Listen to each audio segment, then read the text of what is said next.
Hello guys, welcome back to my channel again. ये banking law reforms का part 4 है। इसके पहले मैंने 3 पार्ट में डिवाइड किया है बैंकिंग लॉ को। आप वो सब पहले देखिए, तब आपको ये वाला समझ में ज़्यादा आएगा। इस वीडियो में मेनली हम लोग वेरियस कमिटीज को पढ़ने वाले हैं। इसकी प्रीवियस में मैंने इवोल्यूशन, नीड्स, सारा सब कुछ बताया है। यहाँ पर मेनली आज हम लोग रिफॉर्म्स पढ़ने वाले हैं। ठीक है, सो क्या क्या बैंकिंग लॉ में हमें पता है कि बहुत सारे प्रॉब्लम आ चुके था। SLR बहुत ज्यादा हो गया था, CRR हो गया था, क्योंकि जो बैंकिंग का जो लॉ है, बैंकिंग का जो सारे रूल्स है, क्योंकि नेशनलाइजेशन हो गया था, सारे बैंकों को सरकारी बना दिया गया था। तो इसका क्या कॉन्सिक्वेंस हुआ कि बहुत सारे बैंक, टोटल हमारा 20 बैंक जो था वो नेशनलाइज्ड हो गया था। सो जब 20 बैंक हमारा नेशनलाइज्ड हुआ, सरकारी बैंक हुआ, बहुत लोगों को दिया गया। जो गरीब, जिसे हम प्रायोरिटी सेक्टर लेंडिंग, PSL कहते हैं, प्रायोरिटी सेक्टर लेंडिंग, यानी कि जो गरीब बिग है, जो जिन्हें जो हमारा जो मनी रिच लैंडलॉर्ड्स थे, वो लोग जब पैसा नहीं दे रहे थे, तो सरकार ने क्या किया, गरीब लोगों के लिए बैंक को सरकारी बनाया एंड देन उन लोगों को दिया। बट इसका क्या कॉन्सिक्वेंस निकल के आया? इसका कॉन्सिक्वेंस ये आया कि बहुत ज्यादा लोग, मतलब इसमें भिड़ गए, बहुत ज्यादा लोग इसमें से लोन उठाने लग गए। और क्या हुआ, जिसके वजह से बैंक का डूबने लगना, मैंने बैंक जो था वो डूबने लगा था। नॉन परफॉर्मिंग एसेट्स जो था वो काफी हद तक बढ़ गया था। NPA जो था, नॉन परफॉर्मिंग एसेट्स, वो बहुत ज्यादा बढ़ गया था, क्योंकि जो गरीब लोग थे वो बैंक से पैसे तो ले रहे थे, सरकारी बैंक से, मगर रिटर्न नहीं कर रहे थे। सरकार को उनका पैसा जो है वो रिटर्न नहीं करना चाहते थे। कुछ जानबूझ कर रिटर्न नहीं करते थे, कुछ दे नहीं पाते थे। तो इससे क्या होता था, बैंक जो कैसे चलता है, बैंक हम लोग डालते हैं जो, वो प्रॉफिट के लिए है। बैंक तो प्रॉफिट मेकिंग पर्पज से बनाई जाती है। अब बैंक का जो हो गया सरकारी, तो देखा गया कि जो सरकार ने पैसे दिया है, तो इसमें से कोई भी रिटर्न नहीं कर रहा है, जिससे बैंकों का बहुत ज्यादा नुकसान हो रहा है। इसके अलावा SLR एंड CRR बहुत ज्यादा बड़ा हुआ था। SLR मैंने पहले भी बताया है। SLR क्या होता है, वो अमाउंट ऑफ परसेंटेज रेशियो होता है, कुछ अमाउंट ऑफ पैसा, जो कि RBI डिसाइड करता है कि bank as a statutory liquidity ratio, यानी कि ये गोल्ड भी हो सकता है, कैश भी हो सकता है, या फिर कोई और सिक्योरिटीज के तौर पे जो है वो बैंकों को अपने पास, मतलब स्टोर करके रखना पड़ेगा। ये क्यों होता है, ताकि अगर कभी कोई, ताकि बैंक अपना सारा पैसा ही लोन पर ना दे दे। अब अगर कहीं कोई जो जो डिपॉजिटर है, जिसने पैसे सेविंग अकाउंट डाल कर रखा है, वो जब अपने पैसे वापस लेने आएगा तो वो पैसे उसको नहीं मिलेंगे। तो इसी डर से ये प्रॉब्लम ना आए, इसीलिए SLR बनाया गया। SLR का मतलब ये है कि बैंक जो है वो कुछ अमाउंट, या तो कैश, या तो गोल्ड, या फिर कोई सिक्योरिटी क्या करेगी अपने पास, उसको एक मतलब अपने जो ओवरऑल अमाउंट है उसमें से कुछ अमाउंट SLR के रूप में अपने पास रखनी पड़ेगी। और CRR का मतलब ये भी RBI डिसाइड करती है। इसका क्या था, उस जमाने में 15% जो थे वो बैंकों को डिपॉजिट करके RBI में जमा करके रखना पड़ेगा, जिसका उन्हें RBI कोई भी इंटरेस्ट भी नहीं देगा। यानी RBI में जमा करके वो लोग रखेंगे, इनकेस अगर उन्हें जरूरत पड़े तो वो RBI से अपने पैसे वापस ले सकते हैं। मगर RBI में जो जमा रख, जैसे हम लोग बैंक में जमा रखते हैं, तो हमें जैसे इंटरेस्ट मिलता है, तो बट यहाँ पर क्या है, हमारा बैंक होता है, वैसे बैंकों का भी बैंक होता है। कौन होता है वो? सेंट्रल बैंक, RBI होता है, रिजर्व बैंक ऑफ इंडिया, बैंकों का बैंक होता है। मगर यहाँ पर ये प्रॉब्लम थी कि CRR जो था वो रख रहे थे, तो उसमें से उनको कोई भी प्रॉफिट नहीं मिल रहा था। तो उस जमाने में क्या हो रहा था, बहुत ज्यादा NPA बढ़ गया था। ठीक है, लोग तो पैसे रिटर्न नहीं कर रहे थे, ऊपर से सरकार का जो था वो कुछ पैसा SLR और कुछ पैसा CRR में बट रहा था। तो ऐसे क्या हो रहा था, जो बैंक जो था ना वो पूरा कंगाल हो रहा था, पूरा डूब रहा था। उसको थोड़ी सी भी मतलब बैंकों का जो काम है प्रॉफिट मेकिंग, उसको नहीं मिल रहा था। इससे क्या हुआ, बहुत ज्यादा प्रॉब्लमेटिक फेस देखना पड़ा। तो इसीलिए रिफॉर्म्स की बहुत ज्यादा जरूरत थी। इसके अलावा रिफॉर्म्स के बहुत सारे रीजन थे, मैंने इसकी प्रीवियस वीडियो में डिटेल में डिस्क्राइब किया है। तो अगर आपको लिखना है एग्जाम पर्पस, या अगर आपको जानना भी है, तो आप वो वीडियो को पहले रेफर करें। तो चलिए आज की इस वीडियो में हम लोग देख लेते हैं कि रिफॉर्म्स क्या क्या हुए। ठीक है, नीड फॉर रिफॉर्म्स तो हम पहले ही जान चुके हैं। तो अब देख लेते हैं कि रिफॉर्म्स क्या क्या हुए। तो सबसे पहले देखिए, कुछ कमिटीज बनाए गए। कमिटीज क्यों? कुछ ग्रुप्स की तरह उसी कमिटी समझिए। तो एक कमिटी थी नरसिम्हन कमिटी। ठीक है, नरसिम्हन कमिटी जो है वो M नरसिम्हन, इस पर्सन ने बनाया था 1991 में। इन्होंने क्या किया, एक कमेटी थी और इन्होंने कुछ रिकमेंडेशन दिया, मतलब कुछ सजेशन दिया, ताकि बैंकों के लिए कुछ सजेशन दिया, ताकि आप ये सब करो, ताकि बैंक की जो ये हालत बहुत बिगड़ी हुई थी, ये थोड़ी इसमें सुधार आए। तो क्या क्या रिकमेंडेशंस हुए हैं 1991 के फेज में, तो वो हम पहले देखेंगे। देखिए, सबसे पहला था कुछ ये जो मैंने रेड से मार्क किया है ये सारे रिकमेंडेशंस है, तो आप इसको पॉइंट वाइज में डिस्क्राइब करके लिख सकते हैं। तो पहला है रिडक्शन इन स्टैट्यूटरी रेशियोज। अब ये क्या है? स्टैट्यूटरी रेशियोज माने जो कि SLR जो कि मैंने बोला बैंकों को अपने पास जमा करके रखना था, और CRR जो बैंकों को RBI में जमा करके रखना था, इसको थोड़ा कम किया जाए। ठीक है, इसमें इसका रिकमेंडेशन ये सुझाव दिया गया। अब इसके ऊपर अमल करना ये बैंकों का काम था कि बैंक मतलब ये जो सजेशन है वो लेना चाहे या नहीं लेना चाहे। ठीक है, तो अब क्या हुआ, ये रिकमेंडेशन में पहला रिकमेंडेशन आया कि आप SLR और CRR को कम करो, ताकि बैंकों का कुछ पैसा वो क्या करे, अच्छे जगह में इन्वेस्ट कर सके। कहाँ इन्वेस्ट करे? जहां जिन लोगों को जरूरत है, एक्चुअल में जो नीड है। सपोज अगर बैंक कोई ऐसे पर्सन को देगा जो कि अनएम्प्लॉयड है, तो वो क्या करेगा, वो पैसे लेके अपने सारे खर्च में यूज कर देगा, उसके बाद क्या करेगा, बैंकों को रिटर्न भी नहीं कर पाएगा। बट अगर उसी जगह आप किसी ऐसे पर्सन को कुछ अमाउंट देते हैं जो कि कोई बिजनेस ओपन कर रहा है, ठीक है, अब वो क्या करेगा, बिजनेस ओपन करेगा उस पैसे से और उससे इनकम जनरेट होगा। और अगर इनकम जनरेट फाइनली होता है तो क्या होगा, उस इंसान का भी प्रॉफिट होगा और बैंकों को भी वो इजीली रिटर्न कर सकेगा। इसीलिए हमेशा बैंक ऐसे पर्सन को लोन देना चाहती है जो कि उनको रिटर्न कर पाए। समझ में आया? तो यही वजह है कि CRR और SLR को कम करने के लिए कहा गया था कि कम हो जाएगा और बैंकों के पास पैसे बचेंगे, तो बैंक क्या करेंगे, इनको दे सकेंगे फर्दर लोन पे जरूरतमंदों को। ठीक है, जरूरतमंद का मतलब ये नहीं है कि वो जो गरीब जो उनको रिटर्न नहीं कर पाएंगे उनको देंगे, ऐसा नहीं है। ठीक है, नेक्स्ट है प्रूडेंशियल नॉर्म्स। अब नंबर 2 पे देखिए, ये क्या है, IRACP। यहाँ पर CP होगा, ये ऐड करना मैं भूल गई, यहाँ पर देख लो। यहाँ पर इसका टोटल क्या है, income recognition asset classification and provisioning committee. ठीक है, ये आपका पूरा इसका नाम है। अब इसका क्या है, एसेट क्लासिफिकेशन ये अलग है, ठीक है, प्रोविजन जो है और वो अलग है, और इनकम रिकॉग्निशन ये अलग है। इसको हम लोग शॉर्ट में ऐसे कहते हैं। तो ये क्या है, इसको इंट्रोड्यूस किया गया। इसको क्यों इंट्रोड्यूस किया गया, ताकि फाइनेंशियल स्टेबिलिटी आए। इनकम कितना हो रहा है इसको पहचानो, कितना हमें जरूरत है, कितने लोगों को देना है, उसके हिसाब से प्रोविजन तैयार करो, यानी कि उसके हिसाब से लॉ तैयार करो कि इतना हमें पैसा देना है, इतना रखना है, इतना एसेट बनाना है। उस हिसाब से बैंक अपना प्रॉपर यूज कर सके पैसे को। आई होप ये क्लियर हुआ होगा। नेक्स्ट है हमारा कैपिटल एडिक्वेसी नॉर्म्स। अब इसका क्या मतलब है, यहाँ पर देखो, कैपिटल एडिक्वेसी नॉर्म्स का है कि बैंक जो है इसको कहाँ लाया गया था, इसको बेसिल 1 नॉर्म्स के हिसाब से लाया गया था। ये देखो बेसिल 1 नॉर्म्स क्या होते हैं, बेसिल 1 नॉर्म्स जो होते हैं ना, इसका मतलब है आपका कि ये जो है आपके बैंक, अब इसको क्या होता है, देखो ये जो रिकमेंडेशन जो बताया गया, इंडिया ने क्या किया 1992 और 1993 के बीच में इसको अडॉप्ट किया। तो अब 1992-1993 के टाइम में क्या हुआ, बैंक ने बेसिल 1 कैपिटल एडिक्वेसी नॉर्म्स को अपनाया।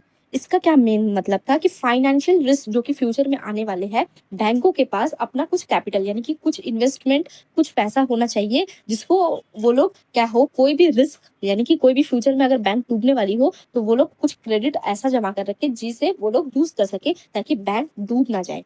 ठीक है, इसके अलावा देखिए यहाँ पर क्या है, इंटरेस्ट रेट डीरेगुलेशन। ठीक है, इससे क्या हुआ, बैंक ने अपने सारे कितने लेंडिंग रेट्स है, कितने डिपॉजिट करने हैं, उसको एक एडमिनिस्ट्रेशन यानी कि प्रॉपर उसको देखा। नेक्स्ट है लास्ट है phasing out priority sector concessions. इसका मतलब है कि डायरेक्ट जो क्रेडिट लेंडिंग हो रहा था ना, जो हम लोग डायरेक्ट बिना देखे पैसे दे रहे थे, इसमें थोड़ा सा रिडक्शन लाया जाए, जिनको सही में जरूरत है उनको सही से दिया जाए। ठीक है, और एकदम जो ऐसा पर्सन है जो एकदम रिटर्न ही नहीं करेगा, उनको थोड़ा सोच समझ कर दिया जाए, इससे ताकि बैंक भी बचे रहे और गरीबों की भी मदद की जाए प्रॉपर। ऐसा नहीं कि बैंक अंधाधुंध देती जा रही है, किसी को भी देती जा रही है और बैंक पूरी डूब जा रही है, ऐसा ना हो। इन चीजों से बचने के लिए ही ये कुछ रिकमेंडेशन फॉलोइंग गिवन थे। इसको देखिए, ये जो हमारा जो ये रिफॉर्म्स लाए गए ना, इसे हम फेज 1, फेज 2, फेज 3, फेज 4 ऐसे भी पढ़ सकते हैं, तब आपको ज्यादा बेटर एग्जाम में याद रहेगा। देखिए फेज 1 को हम लोग 1991 से 2000 ईयर तक डिवाइड कर सकते हैं, इसे हम फाइनेंशियल लिबरलाइजेशन के तौर पे कह सकते हैं। तो देखिए इस टाइम पीरियड में क्या हुआ था, ये हमारा फेज 1 है। तो इसमें क्या हुआ था, आपका क्या क्या रिफॉर्म्स किया गया। पहला तो आपको नरसिम्हन कमेटी लाया गया, उन लोगों ने अपना कुछ रिफॉर्म्स दिया। इसके अलावा प्राइवेट जो बैंक थे ना, वो 1993 के टाइम में बहुत सारे प्राइवेट बैंकों को लाइसेंस मिला, यानी कि HDFC, ICICI, Axis bank, Axis bank, इन लोगों ने क्या किया, ये लोग और भी नए नए बाहर से बैंक जुड़े। क्या हो रहा था, पहले तो ऐसा था कि गवर्नमेंट सिर्फ अपने ही बैंक चला रहे थे, बाहर से कोई लोग बैंक नहीं ओपन कर पा रहे थे, मगर जब गवर्नमेंट डूबने लगी तब गवर्नमेंट ने डिसाइड किया एलपीजी के बाद में, यानी कि लिबरलाइजेशन, प्राइवेटाइजेशन और ग्लोबलाइजेशन, जो हमारा न्यू इकोनॉमिक पॉलिसी 1991 में आया था। इसके बाद गवर्नमेंट ने डिसाइड किया कि आओ भैया, आप लोग भी आओ और आप लोग भी बैंक खोलो। तो यानी कि बाहर से भी प्राइवेट बैंक्स को भी लाइसेंस मिलने लगा। तो इसका क्या इम्पैक्ट पड़ा कि एचडीएफसी, आईसीआईसीआई, बहुत सारे बैंक आ गए। ठीक है, इसके अलावा देखो डेप्ट रिकवरी ट्राइब्यूनल्स भी बहुत सारे डीआरटी बनाए गए। डीआरटी आपने सुना होगा, उसे कहते हैं डेप्ट रिकवरी, यानी कि कोर्ट के ऊपर ज्यादा बर्डन ना डालकर छोटे छोटे कोर्ट्स, यानी छोटे छोटे कोर्ट्स को क्या कहते हैं हम, ट्राइब्यूनल्स के तौर पर कहते हैं। वो क्या करेंगे, रिकवरी ऑफ एनपी, यानी कि जिन लोगों ने पैसा ले तो लिया है बट वो लोग रिटर्न नहीं कर रहे, तो उनसे वसूल कैसे करना है, ये ट्राइब्यूनल्स डिसाइड करती थी 1993 में। इसके अलावा एडॉप्शन ऑफ बेसिल वन, जो बेसिल वन में बताया गया, एसएलआर करो और भी जो बताए गए प्रीवियस में हमने पढ़ा, वो सारा सब कुछ किया जाए, इसका ख्याल रखा गया। ठीक है, इसके अलावा देखिए फेज टू आपका 2000 टू 2015 के बीच में आता है। ठीक है, हमने पढ़ा 1991 से 2000 ये फेज 1 रहा एंड 2000 से 2015 तक फेज 2 चला। अब इसमें क्या क्या रिकमेंडेशन लाए गए ये देखिए, यहाँ पर नरसिम्हन कमेटी 2 आया। इसके पहले हमने नरसिम्हन कमेटी 1 पढ़ा था, उसका काम था टिल 90 आपका मतलब देखिए वो चला तो आपका 2000 तक, बट नरसिम्हन कमेटी 2 1998 में फॉर्मेशन हो गया था और उन्होंने कुछ रिकमेंडेशन गिवन किए। क्या क्या रिकमेंडेशन था उनका, ये देखिए, उनका रिकमेंडेशन सबसे पहला था कि आप जो मर्ज कर दे, जो छोटे छोटे जो पब्लिक सेक्टर बैंक है ना, उनको क्या करें, मर्ज कर ले, ताकि अगर सपोज 2-4 पब्लिक सेक्टर छोटे छोटे बैंक है तो उसको आप मिलाकर एक बड़ा बैंक बनाए, तब क्या होगा, अगर आपस में मिल जाएंगे तो थोड़ा मजबूती होगा। ठीक है, इसके अलावा इंड्यूस्ड रिस्क बेस्ड सुपरविजन, ये बताया गया, आरबीआई ने ये देखा कि आरबीआई ये देखेगा कि कौन सी बैंक डूबने वाली है, कौन सी बैंक वीक है। मतलब इसका फेज 2 का मेन जो इसका एजेंडा था यही था कि जो बैंक हमें, मतलब जो होता है ना, एकजुट होना पड़ेगा, वही है स्ट्रॉन्ग बैंकिंग सेक्टर को स्ट्रॉन्ग बनाने के लिए फेज 2 लाया गया। इसमें क्या हुआ, जो छोटे छोटे बैंक है उनको मर्ज किया गया, जो वीक बैंक है, ठीक है, आपने सुना होगा ये बैंक इससे मर्ज हो रहा है, वो बैंक उससे मर्ज हो रहा है, ये मर्ज क्यों किया गया था, ताकि वीक बैंक जो अलग अलग काम कर रहे हैं उन्हें एक साथ में टीम वर्क कराया जाए। ठीक है, इसके अलावा आरबीआई क्या करेगा, ये ख्याल रखेगा कि कौन सा बैंक सही से काम कर रहा है, कौन सा बैंक डूबने वाला है, तो वो क्या करेगा, इससे पहले कि कोई बैंक डूब जाए या कहीं पर कोई सत्यानाश हो, उससे पहले वो उसको सही कर ले।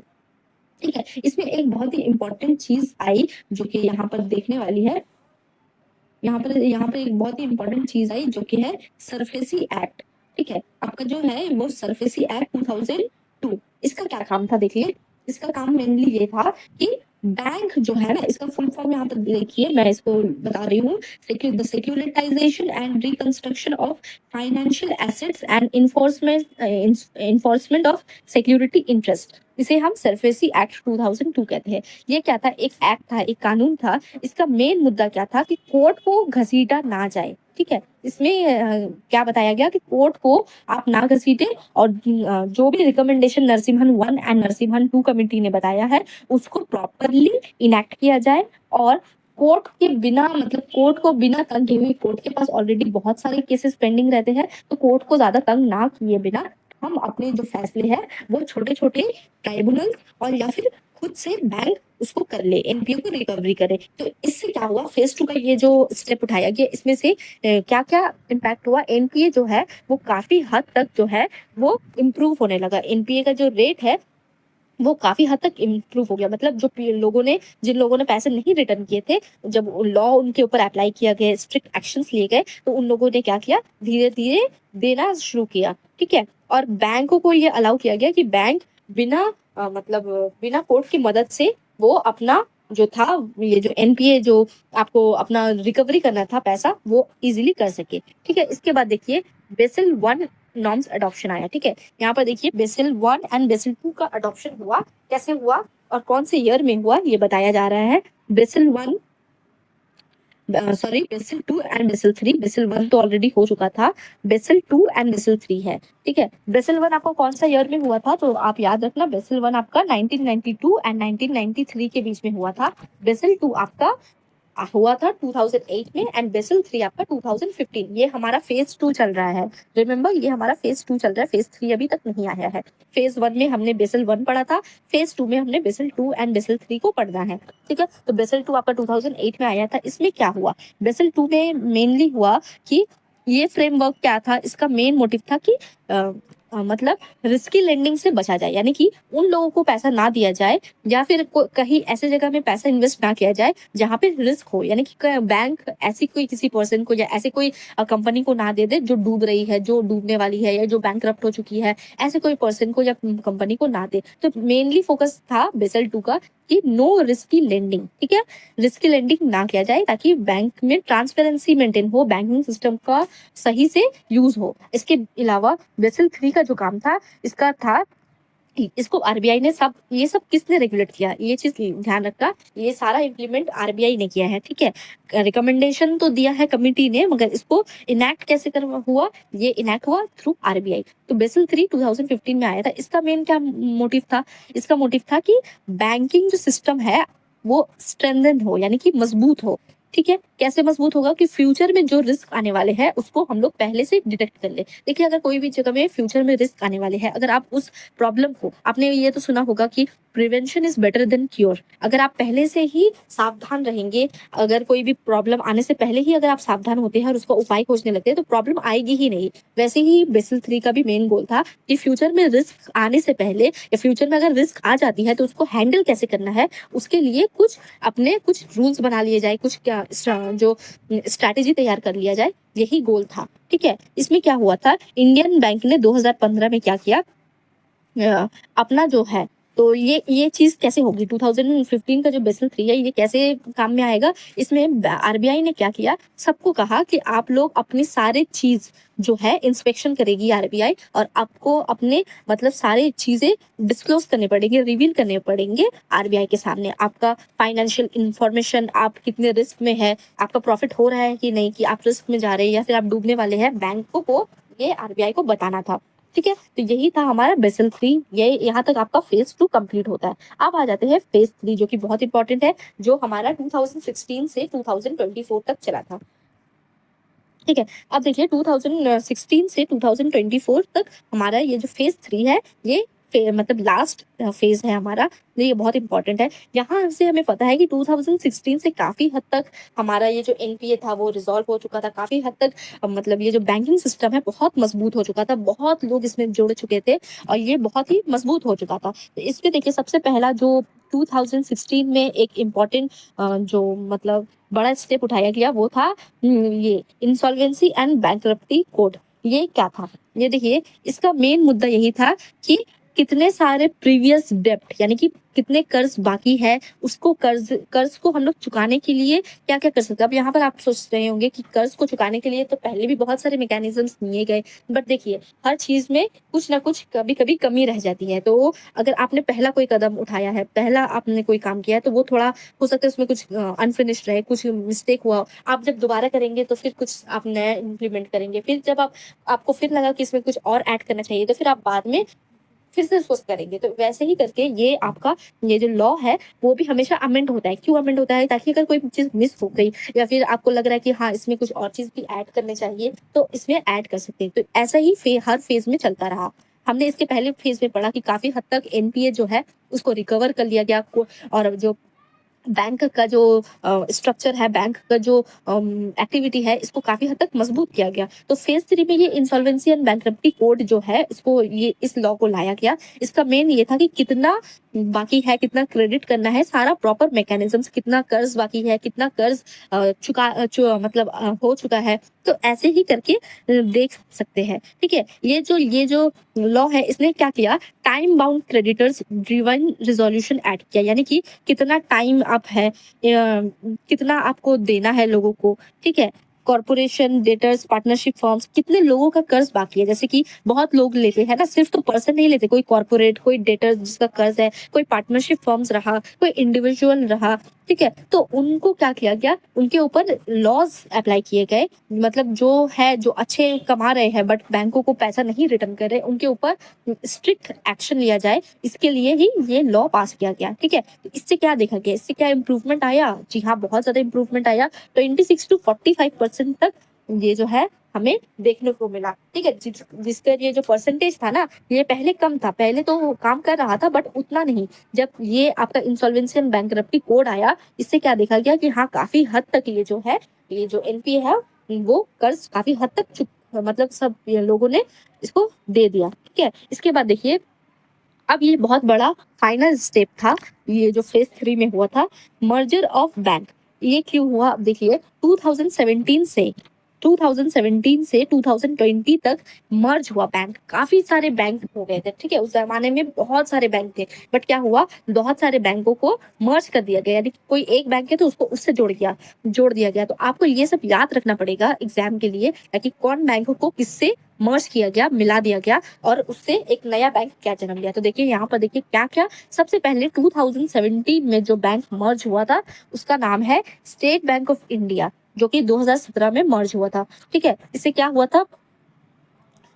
हुआ था देखिए, 5 एसोसिएट बैंक और एक स्पेशल बैंक, ठीक है। क्या क्या बैंक को मर्ज किया गया स्टेट बैंक ऑफ इंडिया के साथ, कौन कौन से बैंकों को मर्ज किया गया? सबसे पहला बैंक है आपका State Bank of Bikaner and Jaipur, इसके बाद है State Bank of Hyderabad, State Bank of Mysore, State Bank of Patiala and State Bank of Travancore, ये हुआ। इसके अलावा और एक बैंक था बीएमबी बैंक, जिसे भारतीय महिला बैंक भी कहा जाता था। अब आप बोलेंगे कि इतने सारे बैंकों का नाम तो हमने नहीं सुना, तो आप कहाँ से सुनेंगे, क्योंकि ये सारे बैंक तो ऑलरेडी मर्ज हो चुके थे एसबीआई के साथ। कब मर्ज हो चुके थे? 2017 में, ठीक है। इसके अलावा ये फर्स्ट हुआ। इसके अलावा और कौन से बैंक मर्ज हुए? बैंक ऑफ बड़ौदा 2019 में विजया बैंक और देना बैंक के साथ मर्ज हो चुका था। इसके अलावा देखिए और कौन सा बैंक मर्ज हुआ था, ये पंजाब नेशनल बैंक आपका, ये भी था 2020 में मर्ज हो चुका था। किससे? एंकर बैंक और ओरिएंटल बैंक, ठीक है। पंजाब नेशनल बैंक जो था वो मर्ज हुआ था 2020 में oriental bank of commerce, OBC and United bank of India, इसके साथ मर्ज हो चुका था। इसके अलावा कनारा बैंक जो था वो किसके साथ मर्ज हो चुका था? सिंडिकेट बैंक के साथ मर्ज हो चुका था। यहाँ पर थोड़ा गड़बड़ हुआ है गाइस, इसको आप देख लेंगे। उसके बाद है यूनियन बैंक। यूनियन बैंक जो था वो आपका किससे, मैं 2020 में आंध्रा बैंक और कॉर्पोरेशन बैंक के साथ मर्ज हुआ था। यहाँ पर देखिए कुछ चीज को मैं थोड़ा ठीक कर दे रही हूँ। यहाँ पर जो हमारा पंजाब नेशनल बैंक है ना, वो 2020 में मर्ज हुआ था। किसके साथ? यहाँ पर एंकर बैंक, ये गलत लिखा गया है, ठीक है, ये नहीं होगा। और ये जो पंजाब नेशनल बैंक है आपका, ओरिएंटल बैंक ऑफ कॉमर्स इसके साथ, और यूनाइटेड बैंक ऑफ इंडिया इसके साथ, इस 2 बैंक के साथ पंजाब नेशनल बैंक आपका मर्ज हुआ था। इसके अलावा जो केनारा बैंक था वो किसके साथ मर्ज हुआ था? ये 2020 में ये भी मर्ज हुआ था। ये सारे बैंक 2020 में मर्ज हुए थे, ठीक है। इसलिए मैंने यहाँ पर मेगा पीएसबी बैंक लिखा था, यानी कि पब्लिक सेक्टर बैंक जो 2020 में मर्ज हो चुके थे।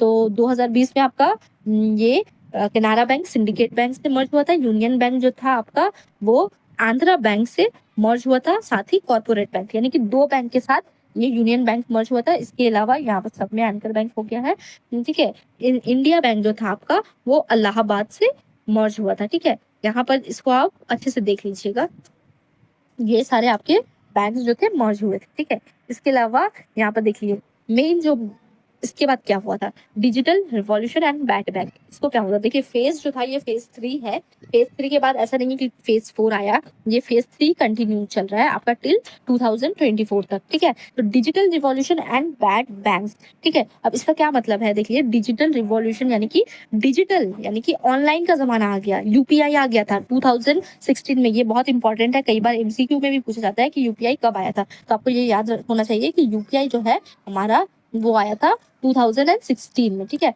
तो यूपीआई जब आया 2016 में, उसमें क्या हुआ, बहुत ज्यादा 46% of all global digital transfer, digitally हम लोग यूपीआई, पेटीएम, गूगल पे, फोन पे, ये सब यूज करना हम लोगों ने शुरू कर दिया, ठीक है। इसके बाद क्या हुआ, बहुत ज्यादा बैड बैंक आया, NARCL। इसका क्या मतलब है, देखिए national assets reconstruction company limited, इसे हमें क्या, ये क्या है, इसको एस्टेब्लिशमेंट हुआ था किस लिए एस्टैब्लिशमेंट हुआ था? ताकि इसको और भी ज़्यादा जो बचे हुए जो एनपीएज़ हैं, यानी कि जो बचे हुए नॉन परफॉर्मिंग एसेट्स हैं, जो जिन लोगों ने नहीं दिया, उनके ऊपर ये वाले इसको अप्लाई किया।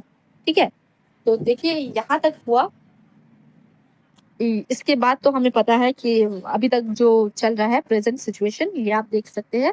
प्रेज़ेंट सिचुएशन में हमने पढ़ा कि अभी जो हम यूपीआई यूज़ कर रहे हैं बहुत सारे, इसके अलावा अगर आप अपने आंसर में ऐड करना चाहें, तो इसके बाद अगर आप ऐड करना चाहें, तो आप इसमें ये सारी चीज़ें ऐड कर सकते हैं कि हाँ, बहुत ज़्यादा प्रॉब्लम्स बढ़ गए थे। आप यहाँ पर लिख लीजिए। आप ऐसे लिख सकते हैं कि 2016 में हमारा जो यूपीआई आया, उसके बाद आधार की KYC, digital, neo banks, Jupiter, बहुत सारे छोटे-छोटे बैंक आए। इसके अलावा पीएमजेडीवाई आया, यानी कि प्रधानमंत्री जनधन योजना आया, जिसमें से 50 करोड़ से भी ज़्यादा अकाउंट 2023 में क्या हुए थे? 2023 में पीएमडी, प्रधानमंत्री जन धन योजना, ये डी है। इससे क्या हुआ था? 50 करोड़ से भी ज़्यादा लोगों ने अपना अकाउंट ओपन करवाया था, ठीक है? ये हुआ था। इसके अलावा और क्या हुआ था?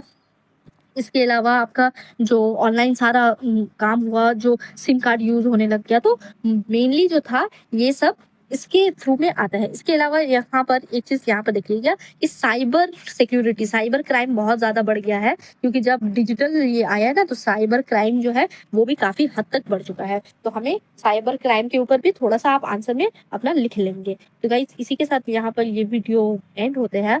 अगर आपको ये वीडियो पसंद आया तो चैनल को सब्सक्राइब ज़रूर करें और वीडियो को लाइक ज़रूर करें। मिलती हूँ आपसे नेक्स्ट वीडियो में। नेक्स्ट आपको कौन-सा टॉपिक चाहिए ये ज़रूर बताइए। तो चलिए, नेक्स्ट मिलती हूँ मैं आपसे नेक्स्ट वीडियो में। Till then take care, good bye.